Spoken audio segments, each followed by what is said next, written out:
গত ৫ জানুয়ারি ইলিয়াস হোসাইনের ইউটিউব চ্যানেলে সরাসরি আলোচনায় যুক্ত হন মেজর ডালিম বীর উত্তম। বহুল আলোচিত ওই সরাসরি টক শোটি বাংলা কন্টেন্টের ইতিহাসে রেকর্ড করে। একই সঙ্গে সর্বোচ্চ ৮ লাখ মানুষ সরাসরি দেখে টক শোটি। সব মিলিয়ে ১,২০,০০,০০০-এরও বেশি মানুষ দেখেছে ইলিয়াস হোসাইন ও মেজর ডালিমের আলোচনা অনুষ্ঠানটি।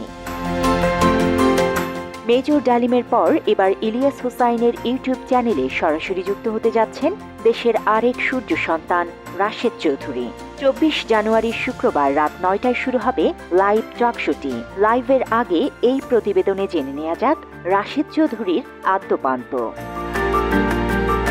প্রায় ২০০ বছর শাসনের পর দক্ষিণ এশিয়ায় যখন ব্রিটিশ রাজের সূর্য প্রায় অস্তমিত, তখন বাংলার এক পাড়াগাঁয়ে বাংলা সালের প্রথম দিন উদিত হয় একখানি সূর্যকণা। পরবর্তীতে সূর্য সন্তান, নাম রাশেদ চৌধুরী।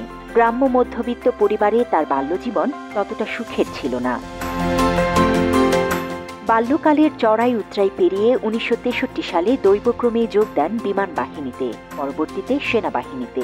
৭১-এ পশ্চিম পাকিস্তানের সেনা ক্যাপ্টেন ছিলেন তিনি। পূর্ব পাকিস্তানের হত্যাযজ্ঞের কাহিনী জেনে প্রতিজ্ঞা করলেন দেশের স্বাধীনতা যুদ্ধে যাবেন। কয়েকটা বিফল চেষ্টার পর লাহোর অঞ্চল থেকে মরিয়া হয়ে জিপ চালিয়ে সেনা অবস্থানের মধ্য দিয়ে শত বাধা বিপত্তি পেরিয়ে পালিয়ে যান ভারতে।